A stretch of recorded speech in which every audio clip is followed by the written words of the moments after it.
જય Hind. Gujarati study education ચેનલમાં તમારા દરેકે દરેક મિત્રોનું હાર્દિક સ્વાગત છે. તો મિત્રો, આજે આપણે વિડીયોમાં જોવાના છીએ કે સાદીપની વાલ્મીકી વેદવ્યાસ અત્રિ વશિષ્ઠ વિશ્વામિત્ર શાળા વિકાસ સંકુલ મહેસાણા પ્રિલિમિનરી પરીક્ષા 2023-24 ધોરણ 12 છે. વિષય ગુજરાતી છે. કુલ ગુણ 100 છે. ત્રણ સમય છે તારીખ 6/2/2024 પેપર છે. વાર મંગળવાર છે. તો મિત્રો, જો શરૂઆત કરી તમારી સમક્ષ મૂકવાનો પ્રયત્ન કરીએ આપણે. વિભાગ એ છે પદ્ય આધારિત. તો કે નીચે આપેલા બહુ વિકલ્પ ધરાવતા પ્રશ્નોના ઉત્તર સાચો વિકલ્પ બને તે પ્રત્યેકનો જવાબ લખવાનો છે. પ્રત્યેકનો એક ગુણ છે. તો કે બાની આંખો રોજ કોની રાહ જુએ છે? પુત્રની, ટપાલીની, દીકરીની કે દાદાની? તમારે લખવાનું છે. ત્યારબાદ જોઈએ આપણે કે કાચબાને જોતા કવિ ખાલી જગ્યાને સંભાળે છે. આયનાને, અબુધ બાળકને, નગરને કે સમયને? નળ રાજાને અશ્વમંત્ર કોને આપ્યો છે? વરુણ દેવે, અગ્નિદેવે, ઇન્દ્રદેવે કે યમદેવ? મિત્ર કોને આપે છે? આપે છે ઇન્દ્રદેવે. ત્યારબાદ જોઈએ આપણે આગળ કે નીચેના પ્રશ્નોના માગ્યા મુજબ હેતુલક્ષીના ઉત્તર લખવા છે. પ્રશ્નો એક ગુણ છે કે પથ્થર થર ધ્રુજે કાવ્યમાં કોની વાણીનો નિર્દેશ થયો છે? અને જુઓ ગઝલ કયો કાવ્ય સંગ્રહમાંથી લીધેલી છે? અને ઉર્મિલા કાવ્યનું સાહિત્ય સ્વરૂપ જણાવવાનું છે. ત્યારબાદ નીચેના પ્રશ્નના એક વાક્યમાં ઉત્તર લખવાના છે. પ્રત્યેકનો એક ગુણ છે કે બા શા માટે એકલા પડી ગયા? દાદાએ પુત્રીને સી સલાહ આપી? અને નગરને અબુધ શા માટે કહ્યું છે? કવિ શા કારણે અસ્વસ્થ થયેલા છે? ત્યારબાદ નીચેના પ્રશ્નના 3-4 વાક્યમાં ઉત્તર લખવાના છે. કોઈ પણ એક. પ્રત્યેકના બે ગુણ છે. કવિ ભાણીને રાખની રાણી શા માટે કહે છે? પતિની વાતનો ઉર્મિલાએ શું જવાબ આપ્યો? અને ઓલિયાએ ગ્રામજનોને શું કહ્યું? તેનું શું પરિણામ આવ્યું? ચારે દેવોએ એકબીજાને શા શાપ આપ્યા છે? અને નીચેના પ્રશ્નના સવિસ્તર ઉત્તર લખવાના છે. કોઈ પણ એક છે કે વાણીની કરુણ પરિસ્થિતિનું વર્ણન કરવાનું છે અથવા તો અખિલ બ્રહ્માંડમાં પદનો કેન્દ્રવર્તી વિચાર સ્પષ્ટ કરવાનો છે. ત્યારબાદ મિત્રો જોઈએ આપણે વિભાગ બી છે. ગદ્ય આધારિત છે. પ્રશ્ન તમારી સમક્ષ જોવા શું છે કે નીચે આપેલા બહુ વિકલ્પ ધરાવતા પ્રશ્ન ઉત્તર સાચો વિકલ્પ બને તે શોધીને લખવાનું છે. પ્રત્યેકનો એક ગુણ છે કે પરમેશ્વરના જ્ઞાનની શું કેળવી શકાય છે? શાંતિ, પ્રેમ, નમ્રતા કે ગૌરવ? કોના કુટુંબમાં યજ્ઞોપવિત લીધા પછી ગુરુને ત્યાં જઈ વિદ્યા પ્રાપ્ત કરવાનો રિવાજ હતો? શ્વેતકેતુના ઉપાલીના શિષ્યના કે વિદ્યાર્થીના? બાપુ પાસેથી વિનોબાને શાની દીક્ષા મળી હતી? સમયપાલનની, કર્મયોગની, અહિંસાની કે સત્યપાલનની? ત્યારબાદ નીચેના પ્રશ્નો માગ્યા મુજબ હેતુલક્ષી ઉત્તર આપવાના છે. પ્રથમ એક ગુણ છે કે ઈશ્વર સર્વવ્યાપી પાઠમાં પાઠ શામાંથી લીધેલો છે?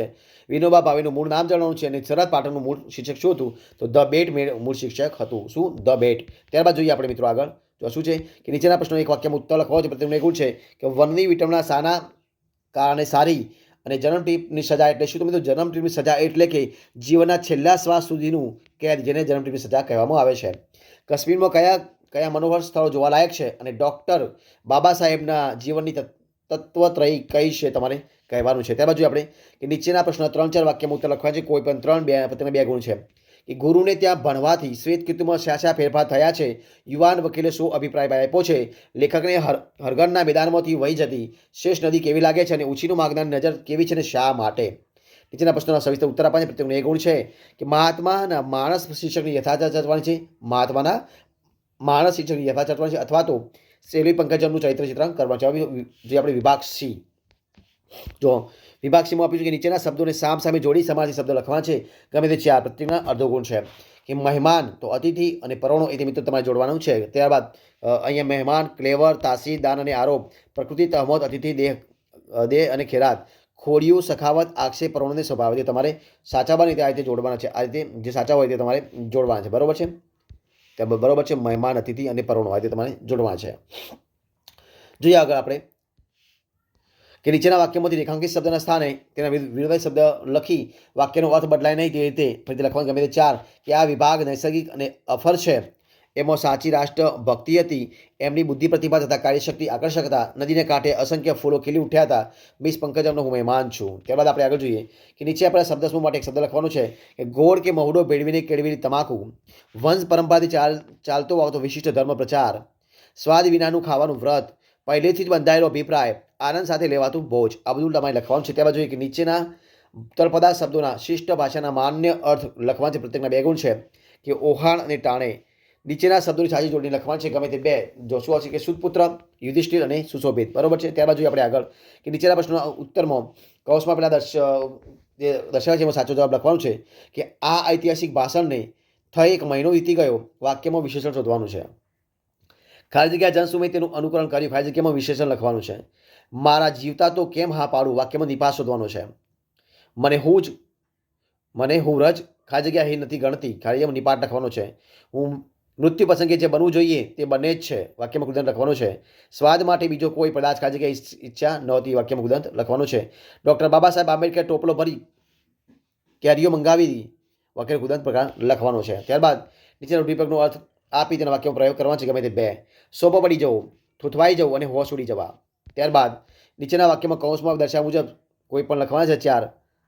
તો આ ગલી સાંજે ઘોડા 5 સંદક લીધા વાક્યમાં રેખાકૃતિ સુધારવાની છે.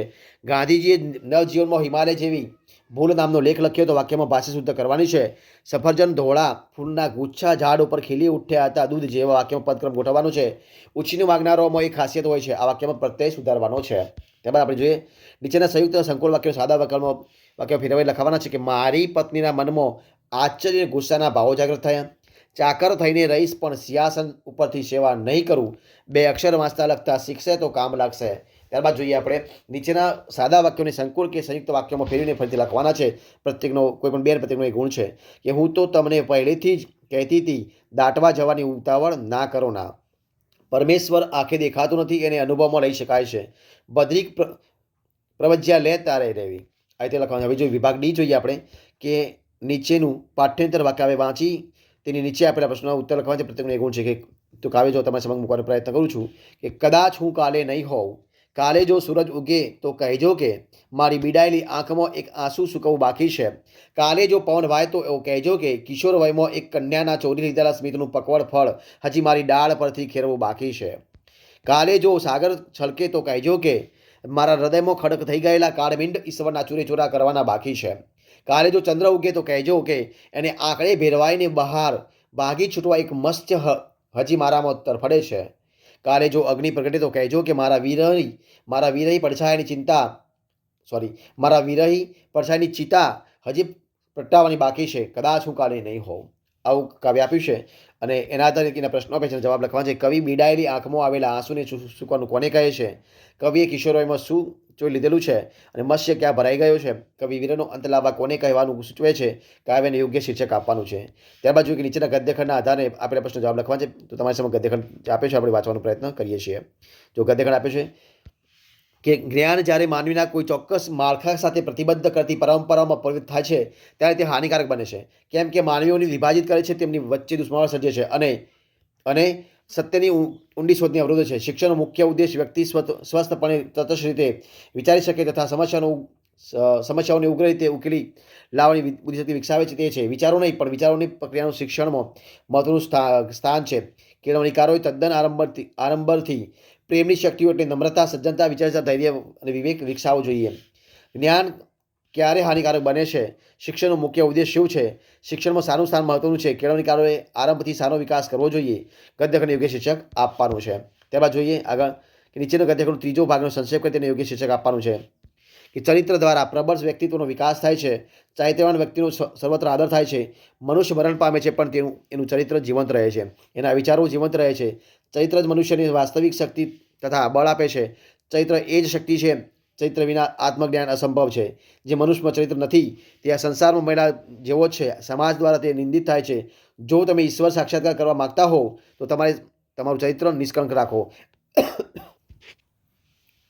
આજે પણ આપણા હૃદયમાં શ્રી શંકર, બુદ્ધ, ઈસુ ખ્રિસ્ત તથા ઋષિગણ નિવાસ કરે છે. કેમ કે એમનું ચરિત્ર પ્રબળ હતું. ચરિત્ર મહાન આત્મશક્તિ છે. એ પોતાની ચોપાસ સુવાસ ફેલાવનાર મધુ પુષ્પ છે. જે મનુષ્યમાં સુંદર ચરિત્ર છે એનું વ્યક્તિત્વ પ્રબળ હોય છે. ચરિત્ર જ વ્યક્તિ છે. મનુષ્ય કુશળ કલાકાર થઈ શકે છે પરંતુ કુશળ સંગીતજ્ઞ, કવિ તથા મહાન વૈજ્ઞાનિક થઈ શકે છે. પરંતુ જો એનામાં ચરિત્ર ન હોય તો તે સમાજમાં તેનું કોઈ સ્થાન હોતું નથી. જોઈએ આગળ પ્રશ્ન કે નીચે ગદ્યખંડને કાળકથન રીતે પ્રમાણે વિચાર વિકાસના ક્રમ ગોઠવી ફરીથી લખવાનું છે કે એને નાનકડી બારીના અંદર ડોકિયું કર્યું. કેદીની પીઠ સિવાય કશું દેખાતું નહોતું. ટેબલ પર અને ટેબલની બાજુમાં પાથરેલી શેતરંજી પર ખુલ્લા પુસ્તકો દેખાતા હતા. વૃદ્ધ બેંક માલિક વિચારવા લાગ્યો, હું જો મારા ધારા પ્રમાણે કરું તો સૌપ્રથમ શંકા ચોકીદાર પર પડશે, જે જેલના બારણા પાસે ગયો. કેદીના ઓરડામાં મીણબત્તી સળગતી હતી. કેદી ટેબલ પર બેઠો હતો. વિભાગ ઈ જોઈએ, લેખન સજ્જતા જોઈએ કે તમે રહો છો તે વિસ્તારમાં રખડતા ઢોરનો ત્રાસ વધી રહ્યો છે અને આ બાબતની ફરિયાદ કરતી અરજી નગરપાલિકા ચીફ ઓફિસરને લખવાની છે.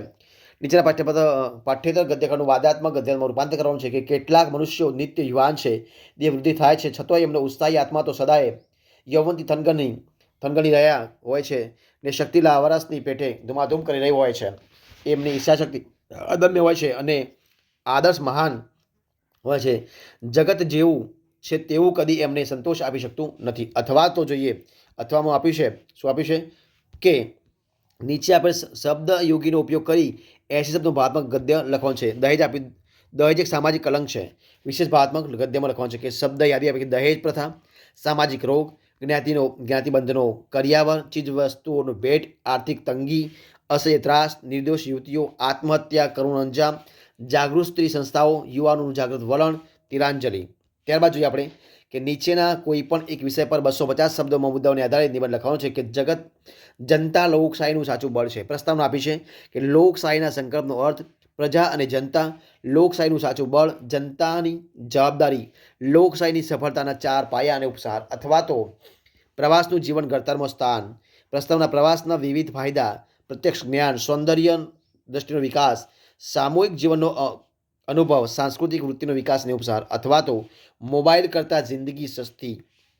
પ્રસ્તાવ આપે છે મોબાઈલ સગવડ માટે શોધાયેલું ઉપકરણ, ઉપયોગ કરતા ઉપદ્રવ વધુ, મશગુલ રહેનારાઓની વધતી મૃત્યુ સંખ્યા, મોબાઈલ વિના પરેશાની, ગેરલાભો, ટેકનોલોજીનો ગુલામ માણસ, જિંદગી કરતાં મોબાઈલ માગો નથી, રાક્ષસ બનીને માણસને ખાઈ રહ્યો છે, મોબાઈલ સમજણપૂર્વકનો ઉપાય, જાગૃતિનો ઉપસાર. તો મિત્રો આ તમે પેપર મૂકવાનો પ્રયત્ન કર્યો છે. જો તમને વિડીયો ગમ્યો હોય તો લાઇક કરો, કોમેન્ટ કરો, તમારા મિત્રોને વિડીયો શેર કરો અને છેલ્લે ચેનલમાં નવા હોય તેમને સબસ્ક્રાઇબ ન કરી હોય તો સબસ્ક્રાઇબ કરવાનું ભૂલવાનું નથી. વિડીયો પૂરેપૂરો જોબ બદલ તમારા દરેક મિત્રો દિલથી ખૂબ આભાર માનું છું. ફરી મળીશું નવા વિડીયો સાથે, નવા ટોપિક સાથે. ત્યાં સુધી બની રહો. જય હિન્દ, જય ભારત.